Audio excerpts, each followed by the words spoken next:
मान्छेहरूको लागि मैले के लेखेको छु थाहा छ? छोरा मान्छे हुन एकदमै गाह्रो छ। हामी त छोरी मान्छे हो, छिनमै रिसाइदिन्छौँ, छिनमै रोइदिन्छौँ, फकाउने मान्छे भए पनि नभए पनि यतातिर फर्केर बसिदिन्छौँ होइन, त्यो हाम्रो मुड हो। तर छोरा मान्छेलाई एकचोटि रुन पनि 100 चोटि सोच्नुपर्छ, कहाँ रुँदैछु, मान्छेको अगाडि होस्, भिडमा छु कि अलिकति न्याउरो देखेको छु कि जस्तो सुकै अवस्था होस् हाँसेर गुज्रिनुपर्छ। यहाँ यतिजना हुनुहुन्छ, उता हुनुहुन्छ। This is for all of you. यो चाहिँ मैले लेखेको एउटा पोएट्री, छोरा मान्छे।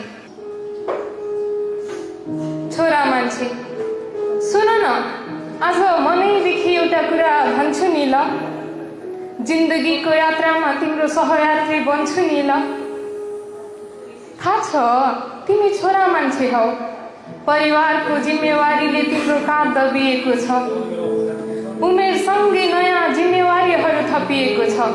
तर तिमी हिम्मत नहार्नु ल, अरूको खुसीको लागि आफ्नो खुसी अलपत्र नपार्नु ल, सबैको रहर पुरा गर्न आफ्नै रहर नमार्नु ल।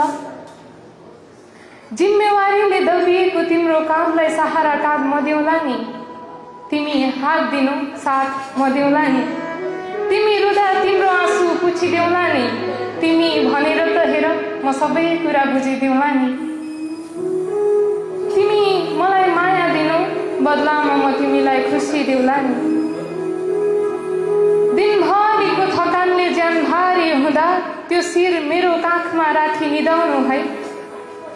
दिनभरिको थकानले त्यो शिर भारी हुँदा तिमी मेरो काखमा त्यो शिर राखी निदाउनु है। तिमीलाई हाँसेको सुहाउँछ, तिमी हाँसेर जिन्दगी बिताउनु है।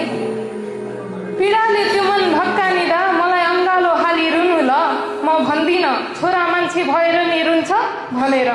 पीडाले त्यो मन भक्कानिदा मलाई अङ्गालो हालेर रुनु ल, म भन्दिनँ छोरा मान्छे भएर नि रुन्छ भनेर। म भन्दिनँ कि छोरा मान्छे भएर नि रुन्छ भनेर, किनकि मलाई थाहा छ छोरा मान्छेको पनि मन हुन्छ भनेर। तिमी सुनाउँछौ, सुन, तिमी सुन्छौ साना तिना कामले मेरो खुट्टा गलेको कुरा, तिमी सुनाउँछौ साना तिना कामले मेरो खुट्टा गलेका कुरा, तर कहिल्यै सुनाएनौ पीडाले त्यो मन जलेका कुरा। रहर त तिम्रो नि धेरै थियो होला नि है, भाग्यले कति अधुरो बनाइदिए होला नि है।